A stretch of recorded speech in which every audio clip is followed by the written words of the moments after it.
And just like that, we're recording. Yo, LT. What's goody, man? man, it's another day. I just put some food in my belly. Feeling great now. Oh yeah, what did you have? My heart is content. What did you have? Well, you don't want to put that out there. What you just had? It's Tuesday, man. It's Taco Tuesday, so had to celebrate the right way. Absolutely. I mean, talking about Tuesdays, it feels like my days go by fast, especially when you have a little one. Mm-hmm. Like days be going by fast, and it's hard for me to have an actual understanding of time with what's happening in my life right now. So, but yeah. I'm enjoying myself. Absolutely. As usual. So we had a busy weekend with fights. Oh, by the way, before we start stuff, we need to introduce ourselves, man. We don't do that a lot. We just get into the mix of things. Hey, everyone, I'm looking at my direct camera over there. Hey, my name is Strap, and I am one half host of Who's Fighting. Just like that? Just like that. Yo, it's your man LT. I'm the other half of Who's Fighting. I was getting reviews about that. Like, hey, why don't you introduce yourselves? Like, well, you just started off the show and just went at it, just directly into everything. But I think that's also a technique. What do you think? Yeah, we can edit it, put it right here, right underneath us, right? Social media handle. So what did you do this weekend besides watching the fights? Oh my goodness. We had a production actually air on the local CW channel and the local CBS affiliate. So congratulations. Thank you. This is my second one that actually aired on TV. It's paid programming, but you know what I'm saying? It's on there. Yeah. I mean, you're like a Swiss Army knife, man. You do everything. Yeah, that's true, man. It is. He does everything. Like he's 1 minute, he's doing track practice. I'm texting him. He's like, yeah, I'm doing track practice. Next thing I know, he has football practice. Like he's a trainer, by the way, or a coach in that aspect. And then next thing you know, he's running a business, a multimedia business. And then next thing you know, we're talking fight. We're talking fights that we've seen and all that cool stuff. Next thing you know, I'm sitting right here in this chair. Absolutely, man. That's good having that that dexterity of ability to just reach out to all these different pockets. But let's get right into it.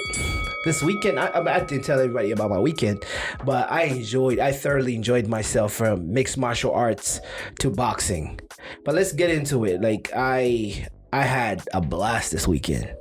I saw some great fights. Yeah, we did. And I had all intentions on being in Tulsa for the top ranking event, because it co-featured one of my favorite prospects. I know. I mean, we're buzzing about. We've even posted one of his. We posted his highlight on our page on Instagram.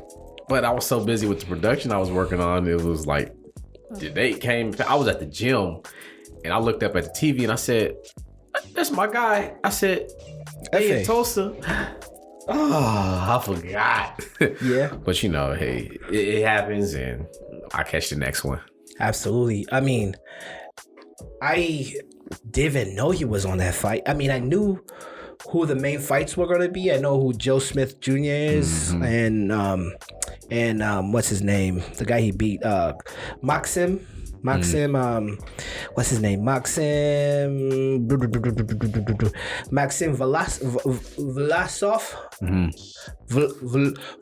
Vlasov. Okay, I watched the fight, but I not watched a lot of him. But yeah, I mean, every fight was on the money. Every fight was nice. All the fights I watched were great. But what stood out to me was, of course, I started off with the UFC, which I should have done my homework earlier. That fight was early. And they were fighting, I think, in Las Vegas. Because I was waiting, when did I watch that fight? I think I watched that fight at 3. The main card started like around 3-ish. Why do you think that was? Do you think it's because they knew that there wouldn't be a lot of America buzz, but was like for some reason I thought it was like they were fighting like in Saudi Arabia or like you know because of the time, right? UFC Island, but it was here. It was stateside, and maybe the venue was double booked, right? And we talked about the contender. We talked about Kevin Holland and how we're fans of him, but he stepped in last minute. I think he stepped in 4 days prior to, and I mean. Let's start off with that because that was the first fight that sparked off fight weekend. He was exactly what happened to Israel Adesanya is the same thing that happened to him, and he was mauled. I mean, he's a good striker. He's a good kickboxer, but Marvin Vettori just took him to the ground and just ragdolled him. It was very convincing, and it was Kevin Holland's, he did Kevin Holland talking through it. Just, he just likes to talk. Man. He didn't take it serious, I think. Well, and then sometimes you have to try anything to knock the other person off their square. Like if you know, okay, this guy has this advantage on me and he's having his way, like what can I do, outside of like gouging eyes and biting and scratching to try to knock him off a square. I mean, you could do that in basketball, but this is the fighting business. You know, you when I see you. When you're fighting, you can talk as much. The mental preparation for fighting is just so different. I think you could talk someone out of their game in another sport, but in fighting, you're seeing that person. Desperate times call for desperate measures. Because I know some fighters don't even know what the opponent is saying. Like when Ngannou was talking about his fight with Stipe, what we saw was I think I saw him on Mike Tyson's podcast, Hot Boxing, and he was recalling, and he was like, he didn't even know some of the shots that Stipe got him with, and he's like, I was just locked in. It's just like when adrenaline kicks in, you may not. When Kobe's playing with, when he used to, R.I.P. to the late great, when Kobe was playing at the Garden, like he blocked out Spike. I always think about biker boys when they get tunnel vision. Exactly, because if you lose focus, your head is getting knocked off. So I think it could work, and credit to him. He's been doing that his whole career, and that's his stick. I don't know if it's his stick or that's who he is, but I think it's cost him a bit. This is his second loss. He lost to Derek Bronson the last fight, and now he's lost to Marvin Vettori. He's an exciting fighter. Marvin Vettori had an amazing fight with Israel Adesanya back in 2018. I think it was a split decision, and I mean, he wants Adesanya, but again, this week there's going to be a great one. Gosling versus Whitaker. So that's going to be a decider for who I think fights Izzy at that weight category. What do you think? Yeah, I mean, you gotta take it into consideration. Obviously, Izzy's a draw right now, man. Yeah, he is. He's a draw, yeah. And he knows how to sell a fight, too. He knows how to talk the appropriate amount of, crap. He's a shit talker, so. Right. And sometimes it can be hard to tell, though, like, who's the immediate, like, next in line. Yeah. But it's definitely, it's gonna be an eliminator for certain. Yeah. All right. Talking about fights of last weekend, or the past weekend, let's talk about boxing, our favorite. My favorite. Okay, my favorite too, but we had some good fights. Like we talked about Joe Smith versus Maxim. I don't want to say his last name, Vaskov. Let's talk about your favorite, your prospect to the heavyweight, the guy that you've been looking at. And I've watched like 2 of his fights. Before he was like a YouTube phenom for knockouts. Let's talk about Efe Ajagba. Nigerian Nightmare. Is that one of the nastiest one-punch knockouts you've seen in the last 10 years? I mean, it was so nasty. It was so nasty, like... The feet. And that's his 15th fight, too. I think he's 15-0. The feet, man. Like... That's all I can say. Go back. And dude had a good jab leading. What's his name? Brian Howard. Brian Howard had a good jab leading, and he looked like, he was like jabbing. And I don't know, it was like a Jagba's lead up to that cross was so fast because it was like a jab to the chest, and then the cross just came. I think it didn't even connect him on the jaw. It connected him on the neck, and this dude turned and kept on, He did like a body contusion type of thing. That was nasty. Just spun him around, and he was down. And I heard the announcer saying that he should be on his back. And I don't know, Strat. How do you feel about that? Because immediately what I was thinking was, no, if he's on his back, he might swallow that mouthpiece. I was like, the first thing they do is get the mouthpiece out. Yeah, I mean, he can breathe.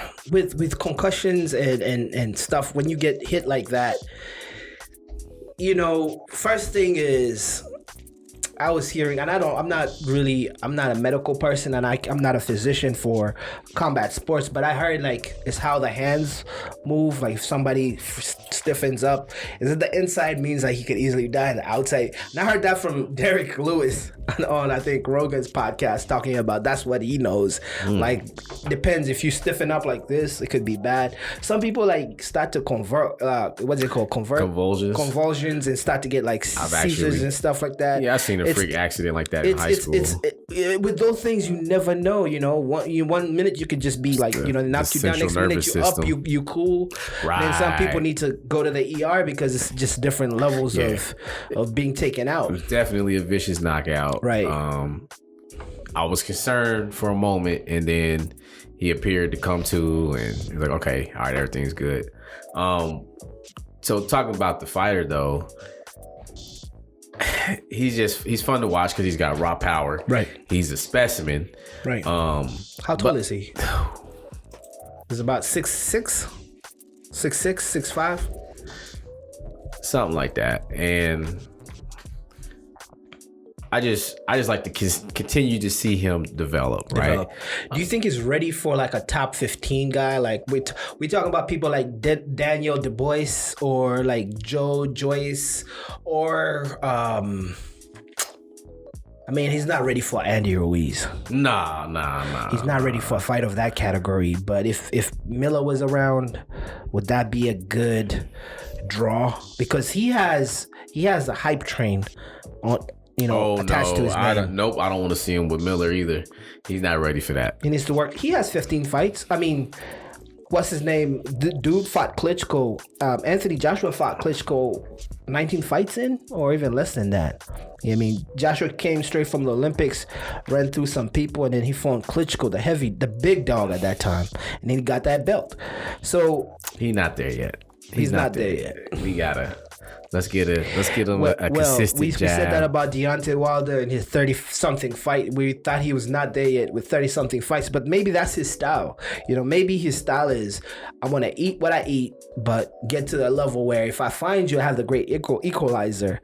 But anyways, let's see how he develops. I don't want to put the hype train on him. I don't want to put that pressure on him personally, and I just want to see him develop, get as many fights as he can. And notice I choose my words wisely because I said prospect. Yeah. One of my favorite prospects. Yeah. So let's talk about another good fight. This was on Showtime. Jerome Ennis and what he did to Saj Lipton. No, there's a difference between... Lipton is a legit contender. I mean, I saw his a few years ago. He fought Mikey Garcia. He's not no slouch. And that's what I was going to say. There's a difference between a prospect and a contender. Right. And these are two contenders. Lipnitz is taking a few L's. Yeah, I think 2. He probably falls in that. I think he's lost. He only had lost to Mikey.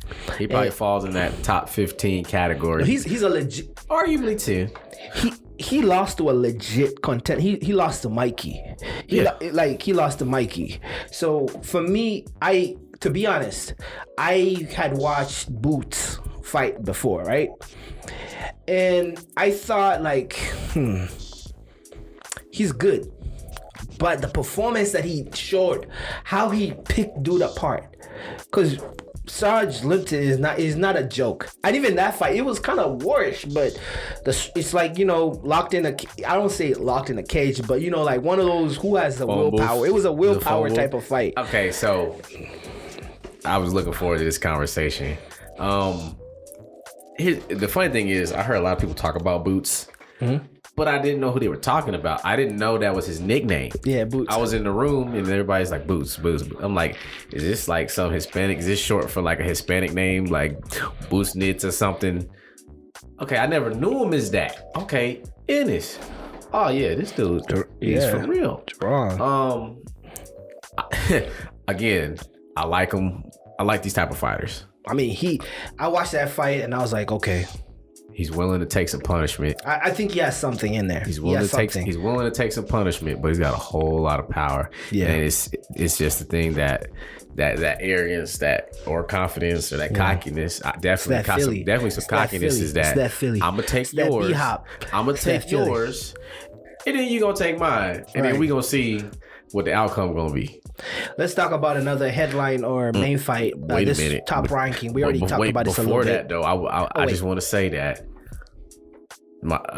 a dream matchup that I want to see, because I think Boots has more power than one time, and I want to see them in there together because neither of them defenses is you know, they're not gonna put on a defensive performance. It's gonna be all out slugfest. Yeah, I mean, Keith Thurman, it's funny how we easily forget who this dude is. And I would say, and I mean, he's had his uphill battles with the accidents and stuff like that. But in all actual trueness, he's only lost once. He's only lost to one person, and that's Manny Pacquiao. Yep. But if we go back and watch that fight, and I was in the moment when I was like, yo, Pacquiao was destroying him. Pacquiao only had like maybe that good first round knockdown. But the next few rounds, he was getting into his rhythm. Early. Yeah, he got out early, and Thurman took the early part lightly. And losing to a split decision, we forget that this dude at one point was in the mix with Crawford and Earl Spence as who is that guy? And that's what I'm saying. And that's why I don't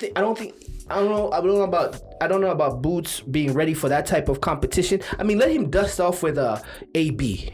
Let him dust off, like, I'll take that. Yeah, dust off with the AB, because AB is legit. I mean, he won his last fight. I heard the ratings were low, and I'm only saying that because he's calling out the big dogs already. I was like, okay, we'll take that one. He called out Crawford and Spence. I was like, we'll take on one time. How about Pacquiao? What about him? I mean, he's doing politics and all these other stuff. And I mean, do you think would he be fight ready for like a Boots, a guy has that fortitude? You know what? I'm gonna give him this. 40 years old. I'm gonna give him this. He's gonna be busy. He's gonna move around, and he's gonna be hard. Got an engine. He's gonna be hard to hit, and Boots is gonna take those punches. So I'll give him that. He'll get out early in that fight. So let's talk about another main event from the top ranking, the actual main event. Joe Smith Jr. versus Maxim Vlasov. I'm messing it up, but somebody's gonna correct me. That was a fight of two tails, man. It started off very aggressive from Joe, because Joe Smith Jr. is a bully. He was the bully in the first fight. I mean, in all his fights. I mean, it was bully in the first, I would say, till like round 7, and dude started picking up. Maxim, the Russian guy, started picking up, and I was like, the New Yorker is gonna get hit. I mean, he looked tired. And I mean, he fought tooth and nail to the end, and it was a great fight. It was a fight of will. It was some of the best. It was war, kind of.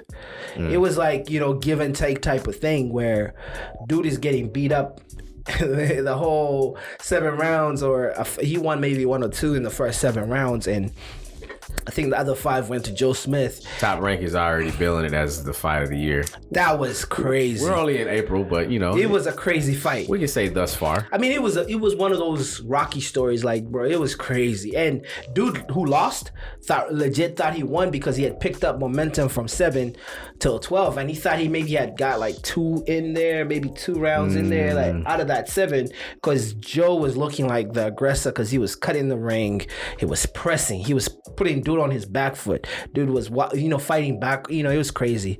But I won't go into that too much. But I enjoyed that fight. I want to go back and watch that fight again just to pick and choose, like details on what I really liked about that fight. But at that time, I just saw willpower and fortitude, mental fortitude. But let's talk about what we're looking forward to.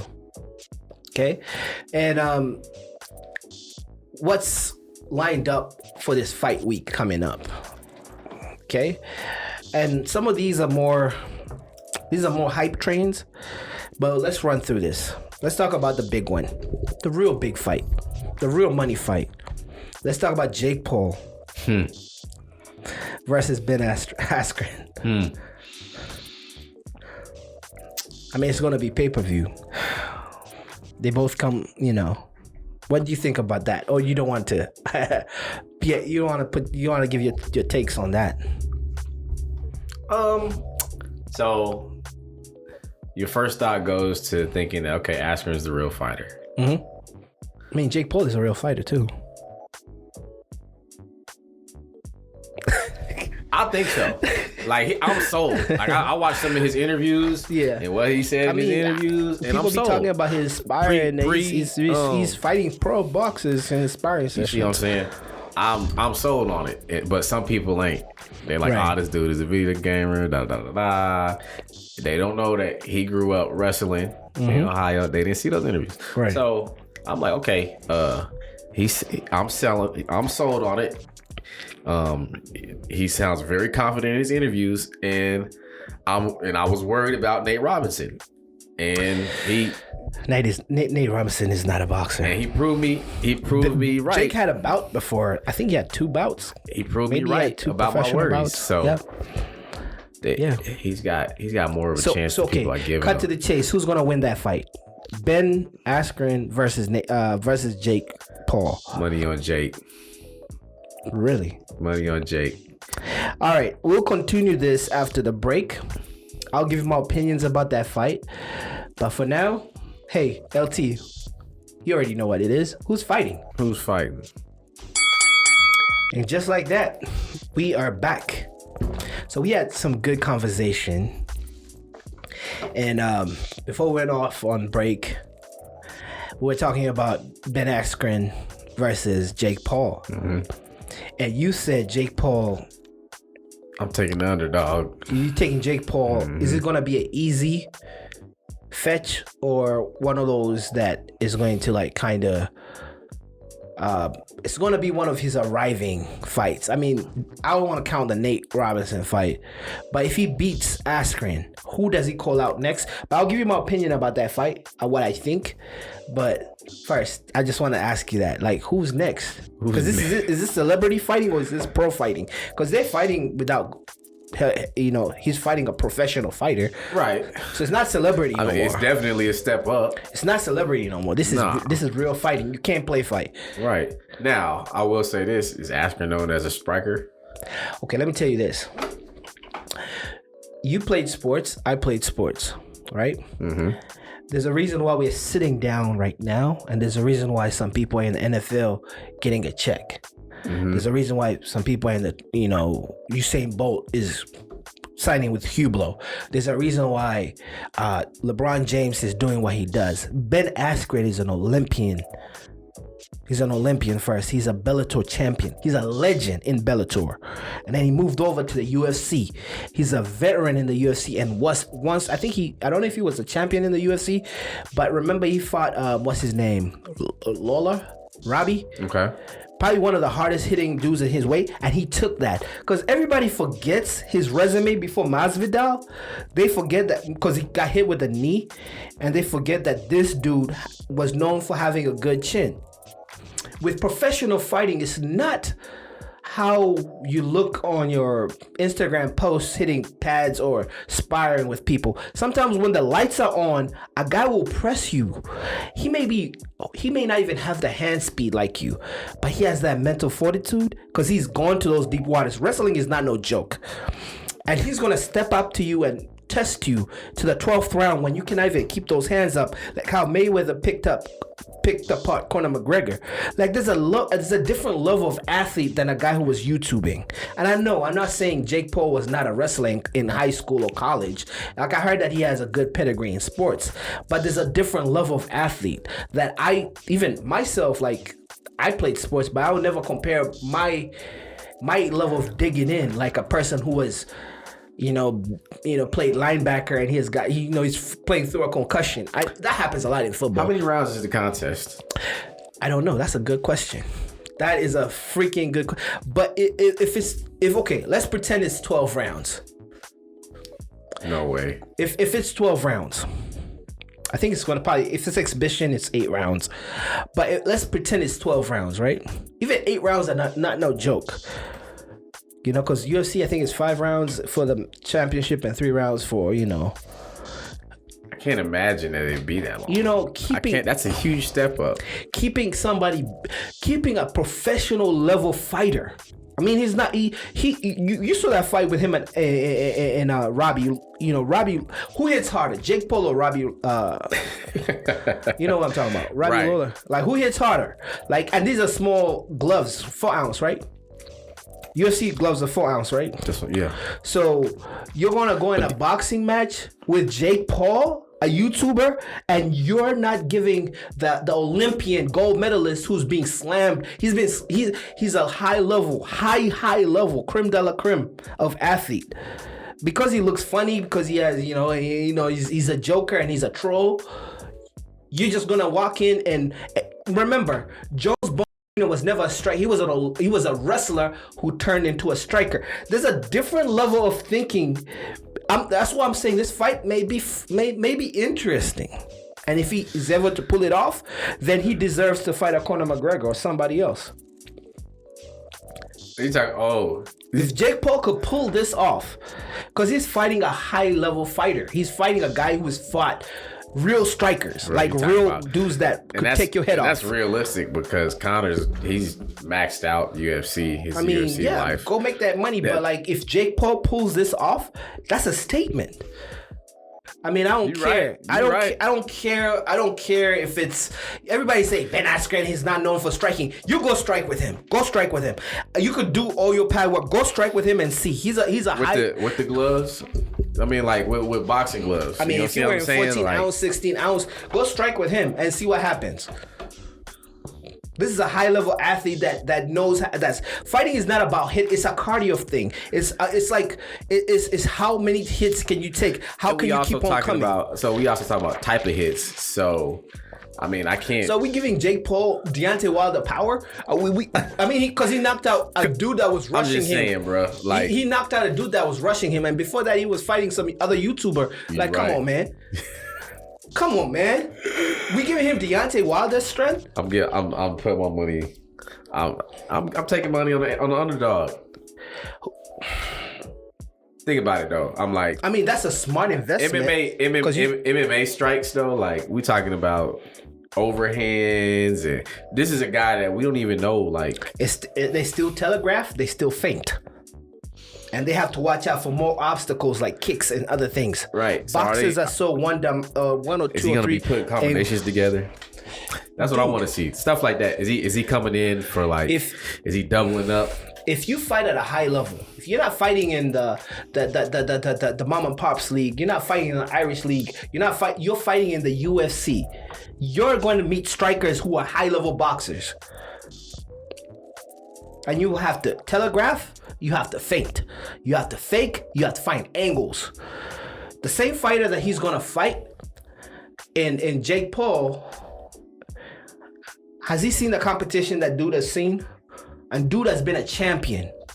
He's been dominating. He's a legend. He's a veteran. You selling it right now. He's a veteran. You making me doubt. No, I'm just saying, like, I'm putting everything in perspective. Forget the hype. Forget the hype. We are both people that played sports. Right. But there's levels. I don't care. This is a very rational take that you have. There's levels, right? There's levels to sports. And when you get into that ring, it's not a game anymore. It's like you scolded me right now. No, it's somebody. I'm putting everybody in perspective, right? It's somebody gonna watch this and be like, is this dude serious? No, I'm just saying. I like your take because I do believe Jake Paul is actually not a bad boxer. He's not a bad boxer. He's good.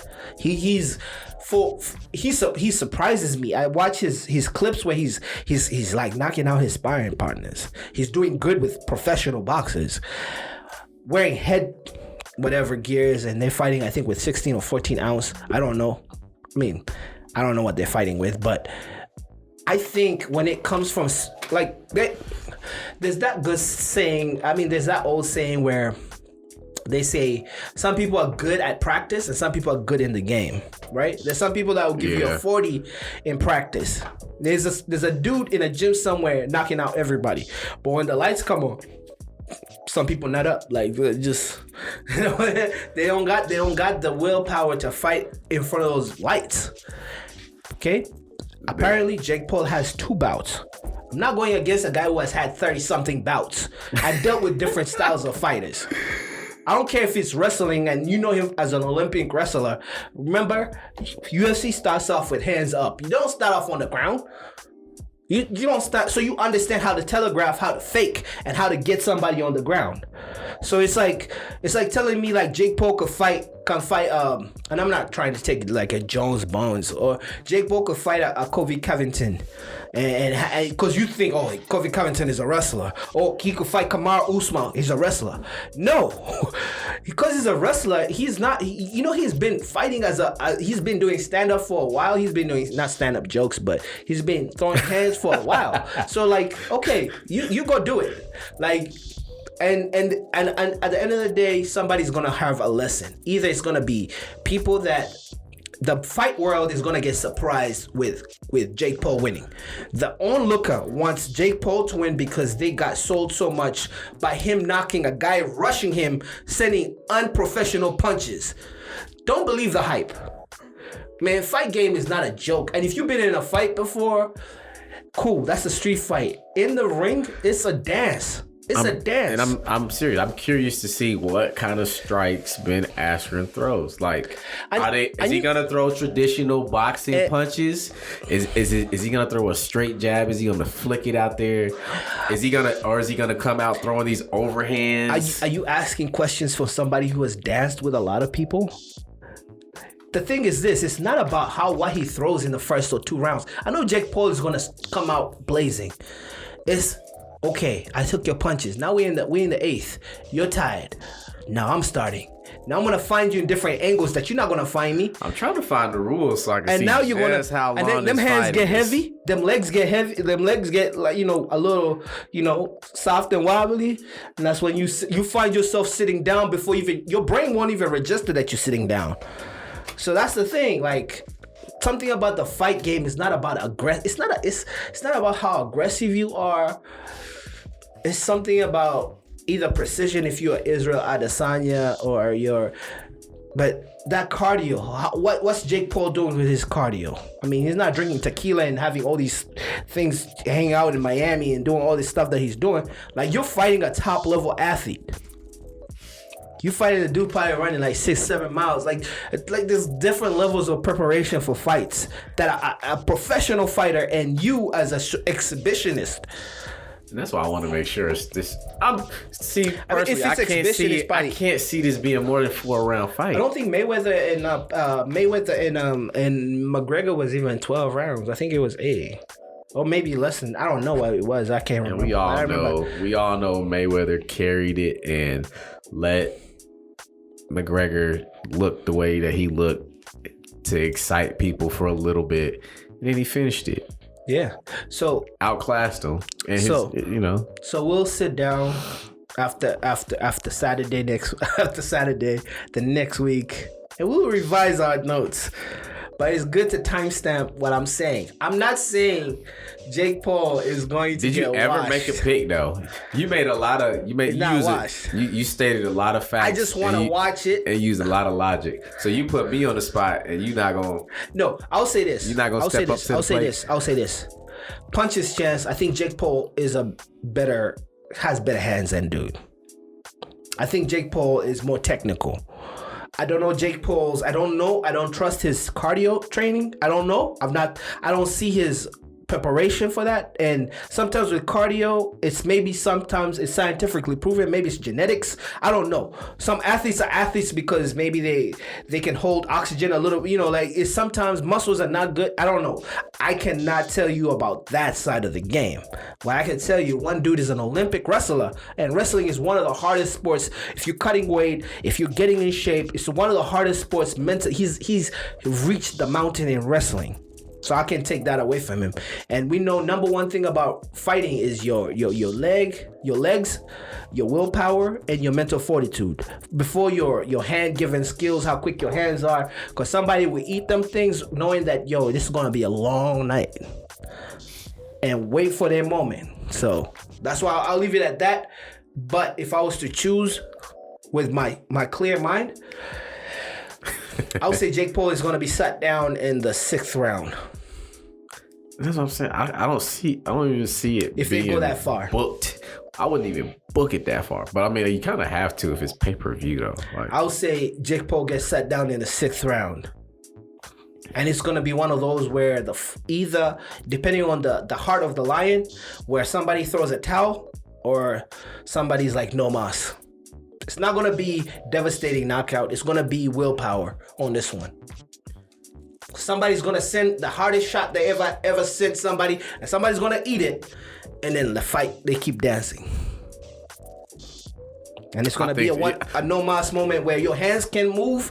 They're so heavy. Your legs can't. And you're like, you know what? I was playing. I'm not really. This stuff, fighters are kind of crazy. They're crazy. Real fighters are crazy. That's why they train the way they train. That's why they make their body suffer the way they make their body suffer when they're cutting weight. I cannot play with that crazy person and say, yo, I want to get in the ring with you. I mean, the street fight, yes, because you have your friends and somebody's going to jump him or kick him on the side of the head. Yeah, you can do that. But in that ring with the rules, it's a different game. As of that, Bovada posted Paul as a -240 favorite, while Askren is listed as a 190 underdog despite significant experience advantage in combat sports. Probably because everybody's putting their money on Paul. I like that. I like that. I speak from another way of looking at stuff, so I like that. Anyways, let's get right into it. This is a segment where we personalize and get acquainted with our listeners, viewers, with who we are and what we like about fighting, right? So we're gonna revisit history, and I'll start with LT.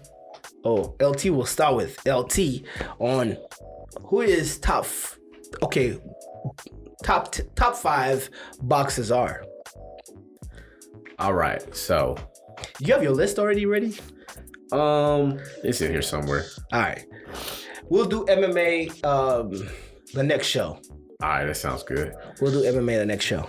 So we'll start with number 5, the executioner, Bernard Hopkins. B-Hop, Philly's finest. Yeah, man. The story is just incredible. I think I love that more than anything else. Went to prison, became, won tournaments in prison. Left prison and became a professional. That right there is man, that the stuff that movies are made of. Did he fight till he was 50? No, he fought to a crazy pretty age. Close. He was 40 something. I want to say it was. I saw a highlight where he got was it Kovalov or somebody? He got hit outside. He fell out of the ring. By a real heavy hitting dude, man. And there was one fight where they pulled his shoulder out of socket, which happened to one of my cousins at like an old age like that. Yeah. But he started to wear down. But man, he was a defensive fighter, just tough as nails. But that's my number 5. I mean, more so. You also have honorable mentions, so. Yeah, but my honorable mention are just personal favorites. Let's go through your 5 though. Yeah. So number 4 for me is gonna be James Toney, out of Detroit, Michigan. Michigan. Okay. What I loved about Toney was another interesting story. Kind of a troubled background. But he was versatile. Yeah. Right. Deceptive speed. Deceptive speed. Good head movement. Amazing head movement. Vicious power. A real true contender. He had everything. If he could put it all together. He had everything. You know what I mean? He had all the tools. Everything. Yeah. He had all the tools. He had everything.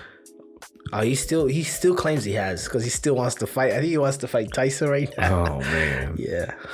But I mean, he did it multiple weight classes. Right. Not because he should have, because he had to. Right. He probably lacked a lot of discipline. And we should talk about that maybe the next few episodes of people that bit more than they could chew. Like you see a lot of these stories showing up. Like a few people did that. Like Floyd Mayweather did that one in different weight classes. But when we hear stories like Jay Stoney or like we'll get Roy to that. Jones I mean, Jr., we're gonna get to that in my list. Like like there are people that kind of bit more than they could chew, and I think he's one of them. So. Right, but for different reasons. So I'll keep the list moving. Number 3, the GOAT. He's the GOAT. Unanimous. Okay. You know, it's just about unanimous. Muhammad Ali. Absolutely. Another story coming out of Louisville, Kentucky. Going to the Olympics and representing the country. Right. Winning the gold. Coming home, I remember he told a story that he came home. He thought that he was somebody because he won the gold medal at the Olympics. And so he thought, okay, I'm going to go into one of these restaurants. But the problem was, it was a whites only restaurant. Right.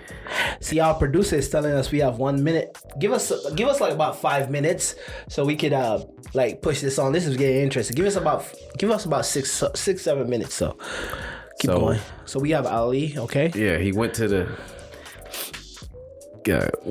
Olympic champion, world champion. Came home thinking I'm somebody. He came back to the bullshit. Exactly. Went to the restaurant. They told him we don't serve colors here. Right. With the medal around his neck. And he was like, okay, that don't mean nothing. You still a color. And in that moment, he went to the bridge and threw his Olympic gold medal into the river. Which tells you a lot about his character right there. And who he would later become. But just another great story about how he got to the top of the mountain and was willing to sacrifice it all. Lost everything, then challenged the system. He actually won and regained it all back. So it's kind of like a real live Job. But that's my number 3. Okay. Number 2. Once known as the baddest man on the planet. Right. Iron Mike Tyson. Another tremendous story.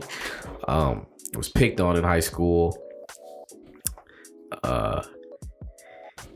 But vicious. I remember in the 90s, people wanted to see him, but they didn't want to spend the money on the pay-per-view because they might spend $40 for just one round. Yeah.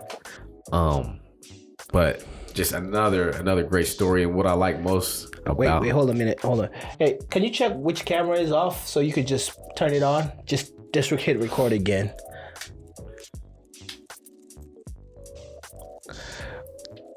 You were saying like Mike Tyson. I mean, wait. We're talking about. And I mean, what I love most about him is that he's a historian. He's a student of the sport. Student of the sport, right? He's not just somebody that participated and competed, but he's somebody that did his homework. He did his due diligence, right? And so he can give you the history and the lineage. So I really respect that about him. He studied his craft. And then my all-time number 1, drums, out of Pensacola, Florida, Roy Jones Jr. Y'all must have forgot. Man. The dude grew up country living, fighting chickens. Said he learned how to fight watching chickens fight, watching cocks fighting. And he said he got a lot of his styles from that. Yeah. Somebody that moved up the ranks and did it in across different weight classes. Absolutely. He didn't stay in one weight class his whole career. He dominated, moved up, until he challenged himself until ultimately he ran into something. Right. But that's what I respect. Honestly, I do believe that Floyd was calling him out at one point, but he was coming on the heels of Roy Jones, and Roy said, "I don't need a Floyd Mayweather. Floyd Mayweather need me," and so it never happened. But I do believe that if Roy Jones would have stayed in those lower weight classes, didn't go all the way up to heavyweight, they would have met eventually, and I feel like Roy would have the career of 50-0, and Floyd would have at least had one L on his record. He may have won the rematch, but that first one, Roy was gonna get that first one. So that's my list. I mean, I respect your list. I mean, we have a few people there that are similar. So as our producer figures out what camera died out, because they die out after a few minutes, just let me know what camera died out. All right, we had a little bit of technical difficulty, but we'll just go back to what we were talking about. We talked about. I was wrapping up my top five. Now it's your turn. Absolutely. To give your top. Did you give you any honorary mentions? Oh and stuff? Man, so my most entertaining, my five most entertaining. We'll start with David Tua, who's a serious one. I love watching him fight. David Tua. Vicious knockout power. Right. I just leave it at that. I want to say he held one of the belts at one time. So true heavyweight contender. I think he was just a little short, maybe 5'11". We'll move on to Butterbean. Butterbean was less of a not really a contender, but entertaining, just a brawler. Used to wear like the American flag trunks, just highly entertaining fighter though. Okay. Not super technical at all. Okay, that's two. This one right here. I know who you're going to talk about. True showman. I know you're going to talk about. Go ahead. Prince Nassim. True showman. From the UK. Used to do the backflips. What was he? A flyweight? I don't know what. He was super small. Yeah. Super small.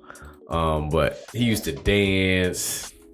That was cultural appropriation before we knew he the used name. to do like the backflip, walking, like getting inside the ring and stuff. 5'5". Oh man, yeah. Did I give you five last time? Another one. The drunken monkey, Emmanuel Augustus. Pure entertainment. Okay. Pure entertainment. We talking about what was our guy Eddie from Street Fighter? Right. Real life. Right. Real life Eddie from Street Fighter. I mean, is that Tekken or Eddie? Tekken. Tekken. True. Yeah, Tekken. Yeah. So, my bad. When you start getting old, they all start running together. Yeah. Yeah. So those are your honorary mentions, right? Right. Those are my most entertaining. No Floyd Mayweather on your list? Look, it was entertaining. Not even honorary. Not honorary. All right. Let me talk about my list real quick. 5. I'm going for the baddest man on the planet. I'm going for Iron Mike Tyson. I mean, what he represented to a kid that was raised in the 90s, born in the 80s, raised in the 90s. He was iconic. Like we said in the first episode, growing up, there were the 3 mics, you know? And I mean, just that idea of him just being idolized and they made him this big icon on t-shirts and his face tattoo and his cameos on big movies like Hangover and just the sound bites he gave us before fights, after fights, him biting Lennox Lewis's leg, him biting Evander Holyfield's ear. I mean, in the ring, I mean, unarguably, like, you cannot argue his style, the pickaboo style, hot inside game nasty, hook game nasty. He was like the T-Pain before T-Pain. He was the hook master. Like, he would hook you. He would hook you to sleep. Literally, he would sing you. He'll hook you to sleep. In his time, it was Nate Dogg. Nate Dogg, he was the hook master, and just the not wearing socks and the black boxing shorts, really short shorts. When everybody was wearing them long shorts, he was wearing the little small shorts, no socks. Comes in and he's just walking quick, fast, and he's just in the corner, like, just ready to pounce on you. And also being a smaller fighter in the heavyweight division, about, I don't know how tall he's, like 5'9", 5'10", and he's fighting these big dudes, and his fight weight was about, they said 205 or something like that, something ridiculous. And I mean, he put people to sleep. I mean, great fights with him and Frank Bruno, and it goes to it goes on to what he has done, and we remember him and Lennox Lewis. I mean, but anyway, that's a story for another day. So that's my 5. Number 4, I gotta go for the man himself, Marvelous Marvin. R.I.P. Passed away March 13th. I mean, like I said in the first episode, my boxing is mainly me going back and watching some of these fights and seeing how amazing this dude was. This dude was a warrior. Like, there's this famous footage of him running in the snow yelling war. And that he had that mental game that was second to none. He had that strength. He had that pain tolerance. He was that brute. He was that guy forcing his way into certain situations. So, I mean, it's legendary. If you youngins don't even know him, go type in Hagler versus Hearns, that first round. That was, if you want to see people losing brain matter, if you want to see CTE, go watch that fight. Somebody wanted to knock out another person in the first round. Okay, number 3, the man from Pensacola. Of course, LT already talked about him. Am I gonna have to call you Kid China now? I can't call you LT no more, right? It's whatever. I mean, all right. China Kid, sorry. Hey, that guy, Roy Jones, was... If you watched him in his prime, like his movement, his deceptiveness, his different weird style of keeping his hands down, how he toyed around his opponents, how he found different angles and he hit you with those different angles, his level of intricacy, he made fighting beautiful. He was an artist in the ring. Like we talked about earlier, like James Toney, I think he bit more than he could chew, but even before he bit more than he could chew, he was a Hall of Famer, like, already. To me, in my eyes, he was something I'd never seen in my life. So absolutely. Roy Jones Jr. is exactly my number 3. My number 2, I go for R.I.P. Sweet Pea. He passed away in 2009. I mean, he got hit by a car, but Sweet Pea. And people don't know who that is. Parnell Whitaker. Do your Googles. That was Floyd Mayweather before Floyd Mayweather. He was arguably the greatest defensive fighter. I mean, 2019. Oh, 2019. I said what year did I say? 2009. So 2019, sorry. Yeah, 2019 he passed away. He was arguably the greatest defensive fighter, and he was not even just a defensive fighter. His technique level, how clinical he was. I mean, you don't get many as good as him. And it's sad that maybe he didn't have the hype next to him, but if you know, fighters know who he is. And represented for the short people like me. Absolutely. And of course, my number 1, just like LT in his top 5, I had to put Ali there because of the culture. He's culture, like Ali's culture. What he stood for was just bigger than boxing. He's truly what you say, the people's champion. When you hear people's champion pushed around from people, like Ali he really lived that life of the people's champion. He forwent a lot of money to just believe in what he believed in. It's sad that, he got his flowers after he got sick and he had the whole Parkinson's, and he was not as vocal as he was as a youth, everyone started loving him. But when he was acting, people didn't like him because he was just very outspoken. And I mean, he stood for what he stood for.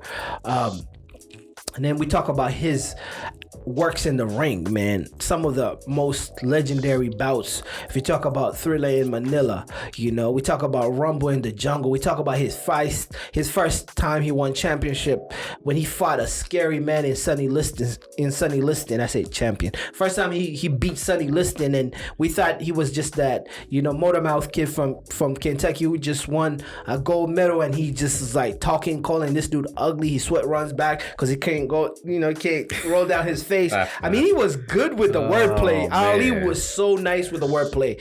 He was the original promoter. He promoted his fight so well. And when he was in that ring, one thing I respect about Ali, forget how pretty he was. He was a nasty, evil. He took pain. Like a dude would do. People think, robo-dope. A lot of people cannot take a body shot. Yeah, man. A lot of people cannot take a body shot. A lot of people cannot get hit and constantly come back at you. I saw that Rumble in the Jungle, him and George Foreman. And a lot of people cannot endure that amount of pain to just see the finish line and what he did and knocked out the great George Foreman. As I say that, we've come to the end of another great, episode of Who's Fighting. Any closing words before we close up? I mean, we just took a trip down memory lane, and we can go on and on. We talking about that, our all-time favorites. So.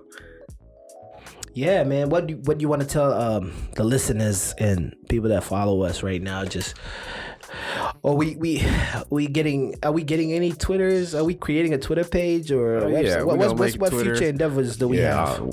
Strap started with the YouTube and the Instagram. I'm probably gonna hook up with Facebook here. We're gonna get the numbers jumping. Everybody go like, comment, share, subscribe, do all of that. And let's get it popping. This thing is finna take off. Absolutely. Another great episode. Thank you guys for tuning in, and we out. Peace and love. Who's fighting? Who's fighting?